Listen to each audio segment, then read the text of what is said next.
Hello, my name is Lucas, this is A Bit of Lit, and I'm here to talk about an excellent Mexican movie that I saw recently. Mother, if you're watching, hello, haven't seen you online in a long time, hope you're doing well. I will find a way to call you, even though I'm in another country, because miss hearing from you. If you're watching this, please comment, let me know how you're doing. Anyway, I watched 499 by Rodrigo Reyes, and I thought it was an incredible film. I wish it was a little bit longer, that's my only gripe, but I thought it's extremely well shot, well paced, brilliant concept, in my opinion, very well done, great execution in every aspect, well written for the parts that are written, and then utterly devastating for the parts that are people telling their real stories in Mexico. So the concept and the conceit of this film, which I highly recommend, if you can watch it, please do, and let me know what you think. And if you have watched it, what do you think? Did you like it as much as me? I gave it 4.5 stars on Letterboxd, only lamenting the fact that it wasn't longer. Although I think if it was, it would have lost maybe some beauty to it, because it might have felt like it went on too long. But let me tell you what it's about. A minute and a half into the video. The reason it's called 499 is because it came out the year before the 500th anniversary of the conquistadors of Spain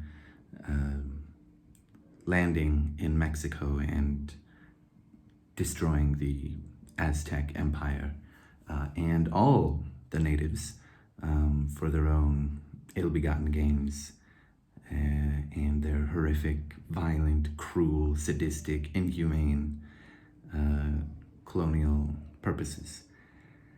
One of the conquistadors, who is our main character, was returning to Spain on a ship with glory and riches that were stolen from the native people. But a storm has something to say about that, and he falls out of the ship and wakes up on the shore 500 years later, or 499 years later, in modern-day Mexico. And basically, he goes around and listens to the stories of modern-day people living in Mexico and their struggles, whether it's from the violence that they fear or suffer through day to day, the life of crime they fell into, that they can't get out of, which is kind of a weird, strange thing to think about, but yeah, there's a story about that. The violence that their family has faced, or their struggles to find a better life by crossing the border to America. And it is absolutely devastating. It is just heart-wrenching. Particularly the last story you hear from a mother who lost her daughter. Not for the faint of heart. If you are squeamish or, need some kind of trigger warnings at all, you never see anything, you just hear about it, and I'm not the kind of person who needs these kind of warnings or anything, but definitely listening to these stories, especially the last one, I felt extremely squeamish and uncomfortable. And that's what makes the movie brilliant, because these are, I'm not entirely sure if they're actors telling someone else's true story or the real person telling their own story, or just an amalgamation of stories or whatever, but it's kind of a documentary, kind of a historical think piece of sorts, to tie colonial violence to modern day violence. I think is really effective, because you see this conquistador walking around listening to all these stories of native, indigenous Mexican people, seemingly so. I believe that they are native, indigenous Mexican people, because he'll listen to these stories And throughout the movie, he'll start off basically lamenting the fact that Hernan Cortez, if he could see what has become of Mexico, he would be rolling in his grave because the Indians are back in power, in some capacity at least, from my understanding of what he was saying. But then it slowly starts to change to him admitting to his own crimes against humanity for what he did to the natives, or just to other people.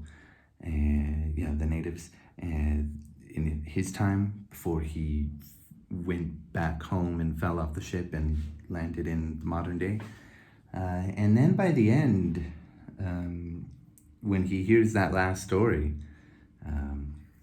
he ends up crying, and then I guess he hears another story after that.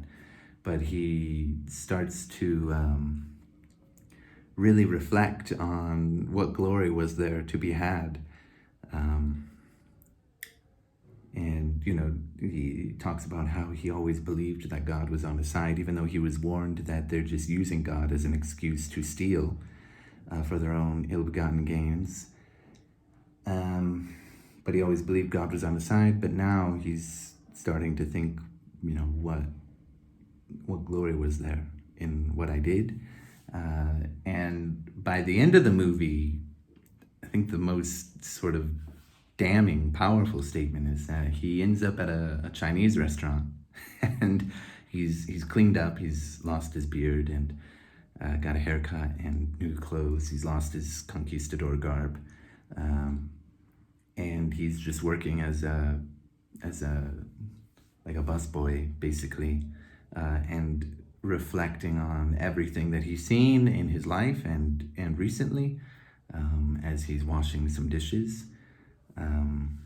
Because there is no glory in it. There's only horrific, violent crime that has led to more horrific, violent crime against humanity and against others, and made the world worse due to these colonial, empirical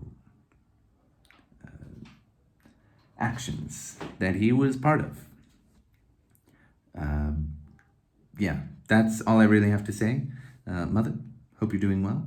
And everybody else, I hope you will check this movie out. It's really moving. A very beautifully shot movie with a cool concept. And I always like these movies that sort of reveal the ghosts of the past haunting the modern day, so to speak. In this case, the ghost of colonial violence haunting the modern day world with the ongoing violence that unfortunately people suffer today. Anyway, maybe you got something else out of the movie. I would like to know. I look forward to checking out some of the other movies that Rodrigo Reyes has directed or produced.